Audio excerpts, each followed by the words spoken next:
শুভ সকাল বন্ধুরা। আজ হচ্ছে ষষ্ঠীর সকাল, আর সকালবেলা ঘুম থেকে উঠেই ও চলে এসেছে মায়ের মুখ দেখতে। কেমন আছো সবাই? আশা করি সবাই ভালো আছো আর সুস্থ আছো। আমরা অনেক অনেক ভালো আছি তোমাদের ভালোবাসা ও আশীর্বাদে। লাইটিং করা হয়েছে, কিন্তু দিনের বেলা তো আর হয় না।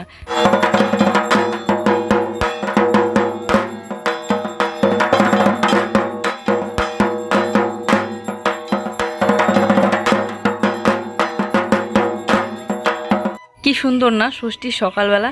আর বিশেষ করে এই ঢাকের আওয়াজটা শোনার জন্যই আমি তো সকালবেলা এত ভোরবেলা উঠে আসতে পারি না। তো এই জন্য জুয়ের পাপাকে আমি আগেই বলে রাখি, আগের দিনেই বলি আর কি, যে ষষ্ঠীর দিন থেকে তো পূজা শুরু হয়, ষষ্ঠীর দিনই তুমি সকালবেলা গিয়ে একটু ঢাকের আওয়াজটা তুলে নিয়ে আসবে, আমি শুনবো। তো আমার কথা মতো গিয়েও ছিল। আর এই যে আসলো, এসে দেখে আমি বাসনপত্র মাজতেছি। আমি ওইদিকে ওকে দিয়ে পাঠিয়ে এদিকে আমার কাজগুলো করা শুরু করে দিয়েছি। অনেকেই তো অনেক জায়গায় পঞ্চমীর দিন থেকেই ঘোরা শুরু করে দেয়, আর আমাদের এখানে এই যে পঞ্চমীর দিন ঠাকুর নিয়ে আসলো সন্ধ্যার দিকে, তো ষষ্ঠীর দিনও কোথায় আর সেরকম ঘুরতে যাবা, সেরকম কোনো জায়গা নেই আশেপাশে। ওই ছোটো মণ্ডপ, ছোটোর মোটো লাইটিং, একদিন ভালো করে ঘুরলেই সব জায়গায় ঘোরা যায় আশেপাশের। আর আমি তো ভাবছি যে বিকেলবেলা একটু দরকার আছে বাজারে, ওদিকে যাবো জুইকে নিয়ে, ওদিকে একটু দেখে আস। তো এখন একটু ঘর বারান্দাগুলো ঝাড়ু দিয়ে নিচ্ছি। ঝাড়ুটাকে তোমরা লম্বা করে ঝাড়ু দিতে বলো না, নাহলে কোমর ব্যথা হবে, কিন্তু এইভাবে আমার মনে হয় বেশি সুবিধা হয়। ওইভাবে যেহেতু অভ্যাস নেই তো অসুবিধাই হবে, আর এইভাবে তাড়াতাড়িও হয়। আজ ষষ্ঠীর দিনটা সকালবেলা কি পরিমাণে রোদ আর খুব গরম, আর অন্যান্য বার কিন্তু কুয়াশা পড়ে সকালবেলা। আমাদের লাল চা, আর লাল চাতে কিন্তু ভোগ পাতা দেয়নি, এটা হচ্ছে আদার পাতা, দুইটা পাতা দিয়েছি। পাতা দিলেও কিন্তু অনেক সুন্দর সেন্ট উঠে, একটা আদা আদা সেন্ট উঠে। চলো চাটা রেডি। এবারে জুয়ে ডালিয়া বানিয়ে নিয়েছি, ডালিয়াটাতে একটু জল মনে হয় বেশি হয়েছে, আর একটু জাল দিয়ে নিই।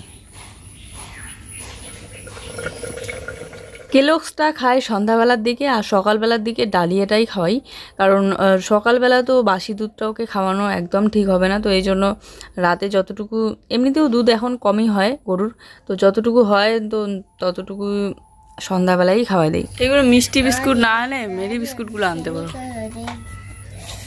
এগুলো খাওয়া ক্ষতি করে জানো মিষ্টিগুলা। জুইও খায় তো মাঝে মধ্যে, চা দিয়ে আরও বেশি বাজে লাগে এমনিতেই তো। আর আছে না মিষ্টি বিস্কুট? আছে মনে হয়, দাও দুটো দাও না, আমাকে দাও। দেখো কি দেখি, ওইগুলো কি যেন বিস্কিট নিয়ে এসেছে, আমার না নামটা ভালো করে দেখা হয় না কোনো কিছুর, এই জন্য ডালিয়ার নামটাও তোমাদেরকে বলতে পারছি না। কমেন্ট এসেছিল যে ডালিয়ার নামটা একটু বলো তো। ওই বিস্কিটগুলো এতটা মিষ্টি, চায়ের সাথে খেলে আরও বেশি মিষ্টি লাগে, একদম ভালো লাগে না, সেটাই বলছিলাম ওকে।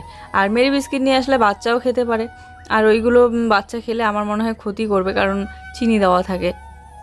তো যাক, চাটা খাওয়ার পর জুইকে ওইদিকে ও পড়াচ্ছে, আমি ডালিয়াটা ওকে খাওয়াই দিলাম, আর এখন আমি এদিকে ঘরটা গুছিয়ে নিচ্ছি। জামা কাপড় এক ঢিপ হয়ে থাকে, এটা প্রত্যেক দিনের কাহিনী।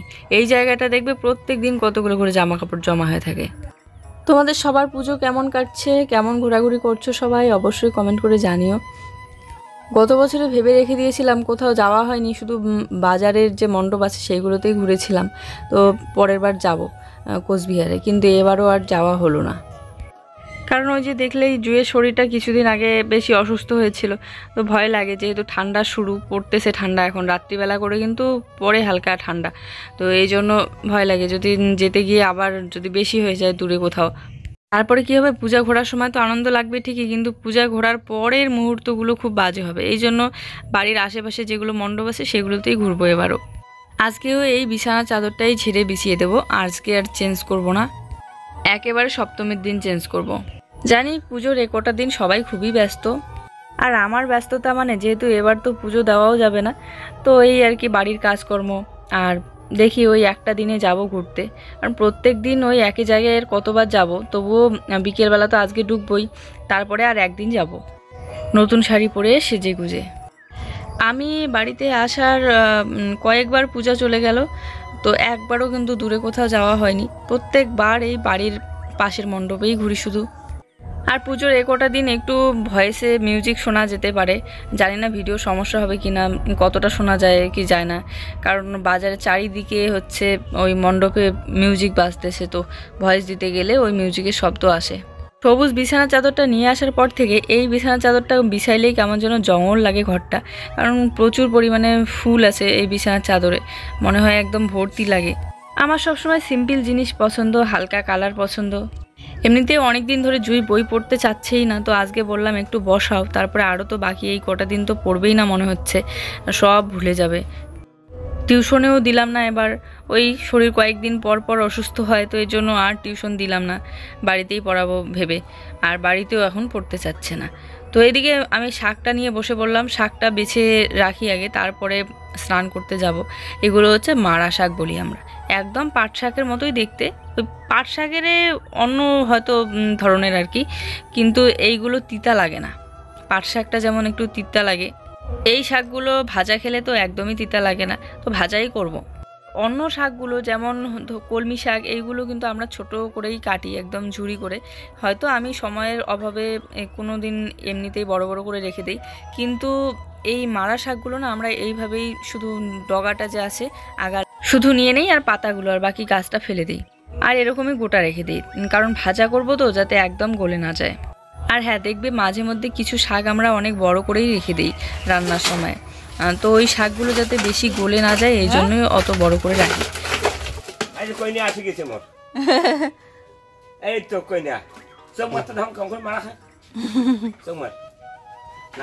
এখানে টিন দিয়ে কি হবে। তো ভাঙাচোরা নিতে জেঠু এসেছে, আর এইগুলো হচ্ছে বাবা দিচ্ছে পুরানা টিনগুলো। জুইকে দেখলেই জুইয়ের সাথে মজা করে কথা বলে, আর জুইয়ের পাপা আমাকে বলছে আমাদের কি ভাঙাচোরা আছে দাও তো। আমি বললাম ভাঙা স্ট্যান্ডটা ছাড়া আর কিছুই নেই ঘরে দেওয়ার মতো। এই বলে আমি ওদিকে স্নান করতে গিয়েছি, আর দেখো পার্সেল এসেছে। জুইয়ের পার্সেল আসলে জুই একাই খুলতে পছন্দ করে, কাউকে খুলতে দিতে চায় না। তো এই যে বাপ বেটি মিলে বসে পড়েছে পার্সেল খুলতে। এই পার্সেলটাও পাঠিয়ে দিয়েছে তুলিকা আন্টি দিল্লি থেকে। আর অনেকেই কমেন্ট করে জিজ্ঞাসা করেছো যে তুলিকা আন্টি কে। তুলিকা আন্টি হচ্ছে আমাদের ভিডিও দেখে, আমাদেরকে প্রচুর পরিমাণে ভালোবাসে, আর বিশেষ করে জুইকে তো খুব ভালোবাসে। ইউটিউব থেকেই পরিচয়, তবে এখন অনেক ভালো একটা সম্পর্ক। আর জুইয়ের এই গত বছর জন্মদিনে তুলিকা আন্টি কিন্তু জুইয়ের জন্য একটা হিটার পাঠিয়ে দিয়েছিল, কারণ ওর ঠান্ডা লাগে বলে। তারপরে আমাদের বিছানার সাইডে যে পর্দাগুলো তোমরা দেখতে পারো ঝোলানো, ওইগুলোও তুলিকা আন্টি পাঠিয়ে দিয়েছিল। তো এটা ছিল জ্যাম ব্রেড দিয়ে খাওয়ার জন্য জুইয়ের জন্য। তো স্নান করে এসেই দেখি যে মোবাইলে ফোন এসেছে, আন্টি ফোন করেছিল কিন্তু আমি দেখতে পারিনি, কারণ মোবাইলটা সাইলেন্ট ছিল, আর মোবাইলটা তো ঘরে ছিল, আর জুইয়ের পাপাও শুনিনি কারণ সাইলেন্ট ছিল বলে। তো এখন একটু ফোন করব, ফোন করে তারপরে এই যে রান্না বসাবো, দেখি কি রান্না করি। আজ ভাবছি রান্নাটা কমপ্লিট করে রেখে তারপরে ভিডিও এডিট করতে বসবো, খাইনি, খুব খিদে পেয়েছে। ঝলমলে একটা রোদ উঠেছে, জামা কাপড় মেলে দিলাম, বেশি একটা না, স্নান করলাম তো ধুয়ে।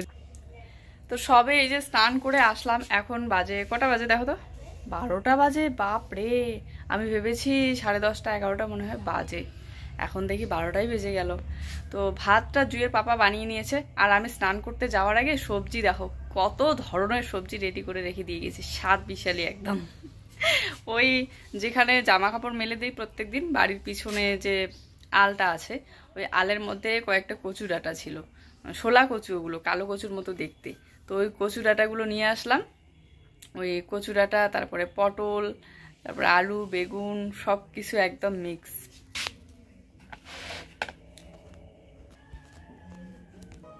এই দেখো এখানে কত ধরনের সবজি একসাথে। এই হচ্ছে পুঁই শাক, এই হচ্ছে পটল, এই হচ্ছে আলু, এই হচ্ছে বেগুন, আর এই যে কালো কালো কচু তো না, ওই ছোলা কচু ডাঁটাগুলো। সবজিটা এখনো ধোয়া হয়নি, জল দিয়ে রাখতে হয় বেগুন কাটলে নাকি, আর যে কোনো সবজি কাটার সময় একটু জল দিয়ে রাখি। একটা কথা কি জানো তো, আমি বাড়ির বউ, আমার সবজি ঘরে না থাকলেও বা তেল লবণ না থাকলেও টুক করে এর কাছ থেকে ওর কাছ থেকে ম্যানেজ করে চলতেই হবে, কারণ না হলে খাবো কি। কিন্তু বাড়ির ছেলে মানে আমার বর, ও কিছুতেই ম্যানেজ করার কথা শুনে না। একটা জিনিস যদি নিয়ে আসতে বলি শুরু হয়ে যায় টর্চার।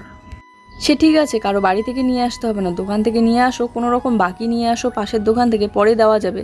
এই যে বলা মাত্র শুরু হয়ে যায়। একটা দিন যদি আমার হাতে মানে টাকা না থাকে, যদি কিছু খরচ আনার যদি দিতে না পারি, তাহলে যে আমার কি বলবো, এতটা মানসিক টর্চার হই না আমি নিজে নিজে, খুব খারাপ লাগে। এত ওকে বলি যে না থাকলে কখনো ম্যানেজ করে চলতে হয়, সে তো আমরা 2 দিন পরে টাকাটা দিয়েই দেবো, আর এমন না যে বাকি দিবে না, কিন্তু ও নিবেই না।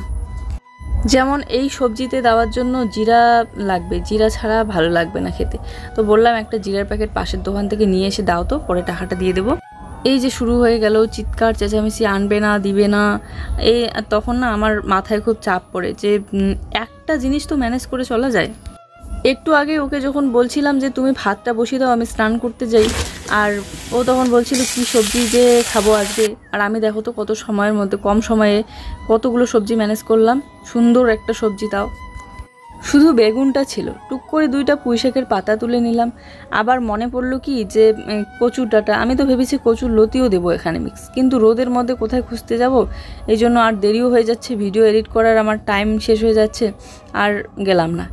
তো এইগুলো দিয়ে দারুণ হয়েছিল কিন্তু আজকে সবজিটা, সত্যিতেই এরকম করে মিক্স করে খেয়ে দেখতে পারো, খুব ভালো লাগে। জানি যে এরকম রান্না সবাই পারো, কিন্তু তাও আমি শেয়ার করি তোমাদের সাথে, কারণ আমার শেয়ার করতে ভালো লাগে। আর আমার যেহেতু এটা লাইফ স্টাইলে পড়ে রান্নাটা, তো যেগুলো খাই সেগুলোই তোমাদের সাথে শেয়ার করি, তাই না? তবে কি বলো তো, এমন কিছু সময় আসে যে ধরে নাও যেটা তুমি জানো কিন্তু করে খাচ্ছই না, অনেক দিন হয়ে গেল, এবারে আমার রান্না করা দেখে তোমারও মন চাইলো, তুমিও করে খেয়ে নিলে, ওরকম ভালো লাগে। আর আমি তো নিজেই এত ভালো রান্না পারি না, তো আমি তোমাদেরকে কি করে রান্না শেখাবো বলো? রান্নার ভিডিও তো ইউটিউবে কত দেখতে পারবে, যে কোনো রান্নার রেসিপি। আমি তো শুধু আমার লাইফ স্টাইলটা শেয়ার করি বলে রান্নাগুলো দেখাই। এর আগে তো দেখাতামও না, আমি ভাবতাম যে সিদ্ধ ভাত খাবো, মানুষে কি বলবে, প্রথম যখন ভিডিও করতাম।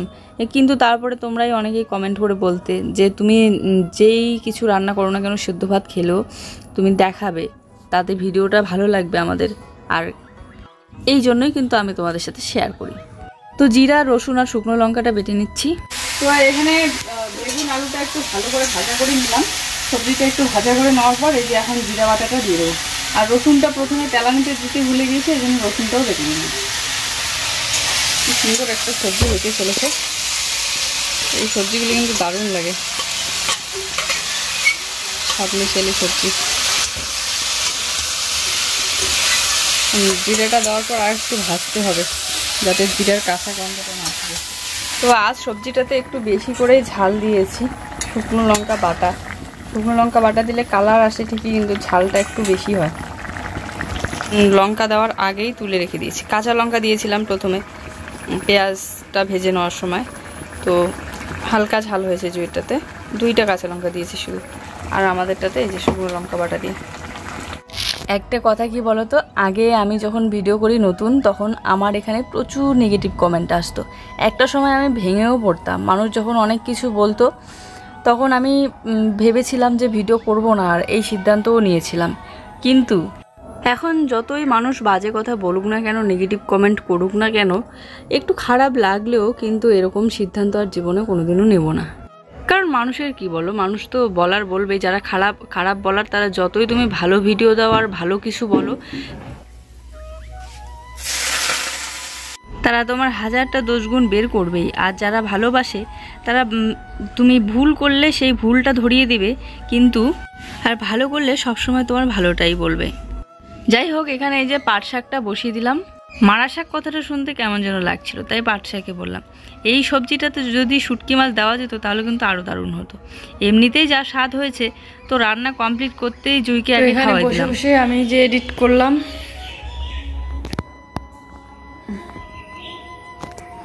দেখো জিনিস সেখানে মাত্র কিছু ঢুকিয়েছে, আবার বাকি। চলো এখন বাইরে গিয়ে ভিডিওটা আপলোড দিই।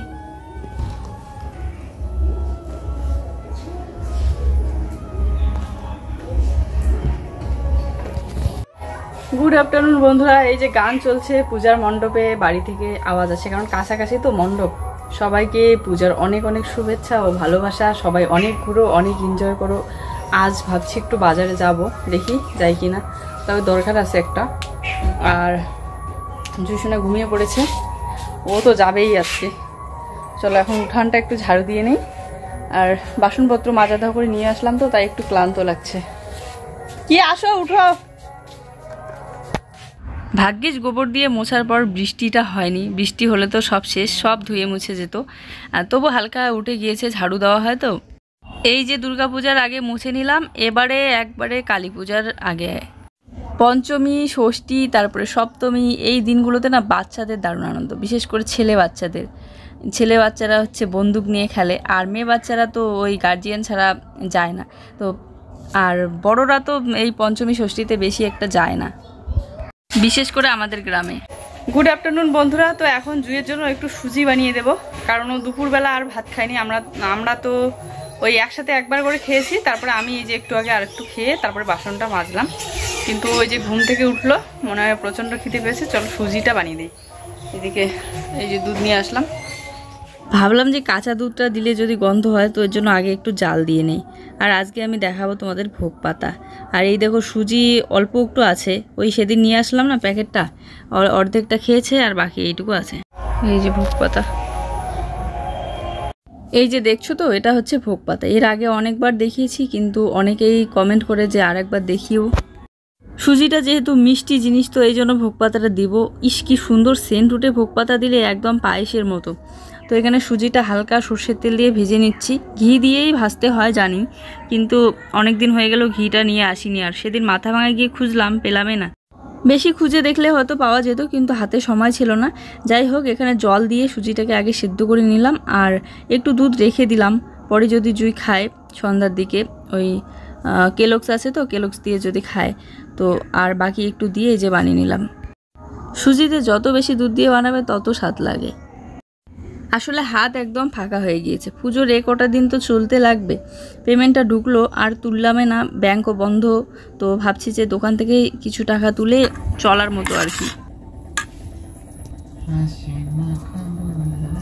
পা বাবু হয়ে বসো। এই দেখো বুড়ি মানুষ, কোমরে ব্যথা হয়, এই জন্য হেলান দিয়ে খায়। এমনিতে এতক্ষণ বসে থাকতে পারে না, এত কমজোরি।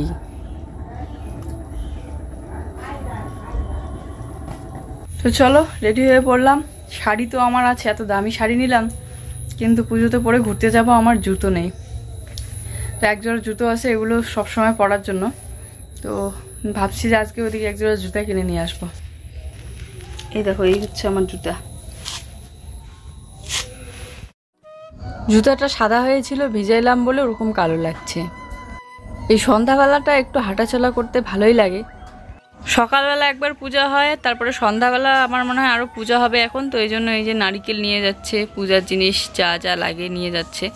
আর জুইকে নিয়েই তো চলছি। আর একদম ফাঁকা মাঠ, মানুষ দেখতে পাচ্ছ বেশি একটা নেই, শুধু যারা পূজা দিবে বা যারা কাজ করছে তারাই আছে। আর বাকি কয়েকটা ছেলে বাচ্চা বন্দুক নিয়ে খেলছিল। এবার মণ্ডপটা কিন্তু একদম অন্যরকম লাগছে, দারুণ লাগছে। এখানে মনে হয় কিছু একটা বানাবে জল দিয়ে, না হয় মাছ ছাড়বে, তো এই জন্য এখানে করতেছে। তারপরে কালার করতেছে সাদা। চলো, মোবাইলে দেখেছি দুর্গা মায়ের মুখ, এবারে সামনাসামনি আজকে একটু দেখে প্রণাম করে নিলাম। এই বছর আজকে প্রথম দেখলাম। তারপরে বাজারে জুতা নিতে এসে জুতা নেওয়া তো হইলো। এবারে ওকে বললাম যে চলো তো একটু বাজারে গিয়ে ভিতরে গিয়ে দেখি যে শাক ভালো বের হয়েছে নাকি, বিশেষ করে ধনে শাক। এই ধনে শাকগুলো না খুব ভালো লাগে, একদম দেশি ধনে পাতা। চাটনি খাওয়ার জন্যই নিলাম, আমার খুব প্রিয়।